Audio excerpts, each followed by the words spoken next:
On ne comprend pas ce qui distingue les Israélites des Judéens à l'époque de Jésus. Pourtant, la lettre aux Éphésiens éclaire à ce sujet. Les Israélites ne sont pas circoncis. Ils souffrent de cela. Et la lettre aux Éphésiens leur dit que désormais, ce qui les sépare des Judéens va être dépassé. Ce qu'on ne comprend pas, tout à l'heure j'ai écouté une émission, on nous dit que la réconciliation, c'était la réconciliation entre les Juifs et les païens. C'est n'importe quoi. Les païens ne sont pas réconciliés avec les Juifs.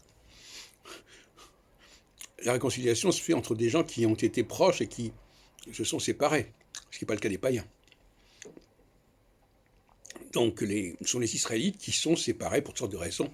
L'on connaît, donc, par le rapport à l'idolâtrie, qui n'est pas...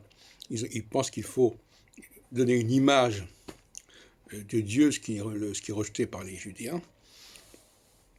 Et donc, par conséquent, ils ont une pratique du judaïsme qui n'est pas la même. Le judaïsme, nous n'emmenons pas ce mot-là, peut-être, enfin, peu importe. Et dans Ézéchiel, dans le chapitre 20 d'Ézéchiel, il est question, il y a une interpolation d'ailleurs évidente, il est question du Shabbat comme la marque de l'alliance.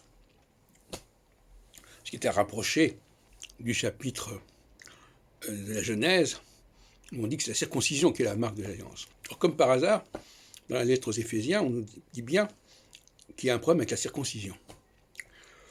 Donc, les Israélites, pour des raisons qui m'échappent d'ailleurs pour l'instant, veulent mettre l'accent sur le respect du Shabbat et non pas sur la circoncision. Et d'une certaine manière, c'est plus ou moins ce que fait Jésus, puisque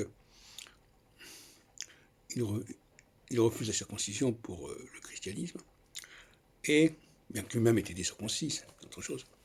Et d'autre part, le christianisme va établir le dimanche, qui est une sorte de Shabbat d'une autre manière, si vous voulez. Donc c'est comme ça donc ils n'ont pas rejeté l'esprit du Shabbat, c'est-à-dire l'esprit que le dimanche, il y a des choses qu'on ne doit pas faire, etc. Donc c'est une imitation du Shabbat, quelque part. Donc le récit d'Ézéchiel met en scène, en reprenant d'ailleurs l'Exode, met en scène des Israélites, les Bnei Israël, Banu Israël, comme disent les musulmans,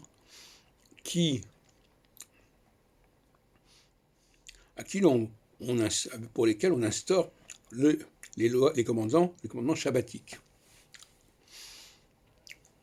Donc, il y a une question sociologique très intéressante, à savoir que les Israélites, c'est le Shabbat, et les Judéens, c'est la circoncision, pour marquer l'alliance.